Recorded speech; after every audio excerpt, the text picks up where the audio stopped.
Andy, I've known you for a while. I know your story, and we're speaking here, and I'm getting excited. I want to go to schools and help Latinos, and I'm get like my se me están parando los pelos. So obviously, this is this is a great story because it has the power to cause that. You've talked about it, right? Like people have decided to invest in you just because they believe in you, not so much in the cause. Is the obviously this is a great story, and is this a story that you've worked on? Like, what was the shape of that? Maybe 10 years ago, you introduced yourself, I'm Andy Canales, and that's it. Now you have this great story that you know has great reactions. Is this something that you've worked on? Has somebody given you feedback? Like, how do we end up with this amazing story that has the power to create these emotions, even in somebody that knows the story? Yeah. Oh, I've gotten a lot of feedback. So that's really important. Ask your friends, ask your colleagues at work for feedback.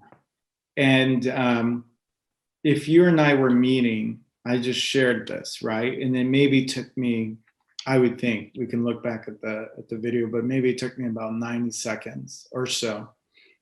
I didn't tell you the whole story about how I got to Pepperdine. Now, usually when I meet with people and I share just what I shared with you, especially if they're familiar with Pepperdine, if they have vacation in LA and they've driven through Malibu or gone to Zuma Beach or Santa Monica, etc., the next thing they ask is, how did you go from the inner city to Malibu? Mm. And that's when I add another story that adds a Mhm. little bit more color to that. Now, if I'm doing a pitch and I have 8 minutes, for instance, maybe I'll tell the whole story and take about 2.5 minutes if I have that time. If I'm meeting with someone and I'm trying to make an impression and spark a conversation, I may take 60 or 90 seconds, like I just said, to say that. So there is a story that you have to package for different situations depending on the time, the circumstance, the vibe, and the feeling of the room.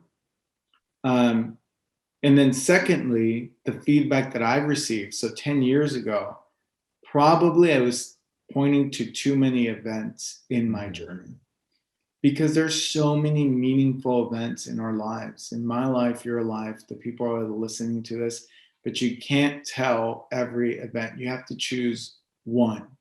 And remember, as kids, we learned about climax, beginning, climax, ending, characters.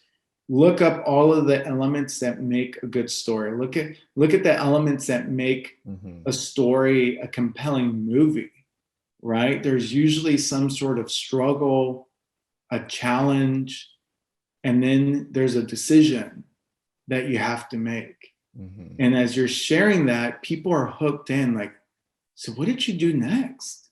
Well, this is what I did next, right? And so when you're telling the story in that manner, in the same way that filmmakers tell stories, in the same way that authors shape stories, um, in the same way that maybe you remember a teacher reading a story to you in the classroom, if you follow that same format, you're going to hook whoever you're talking to.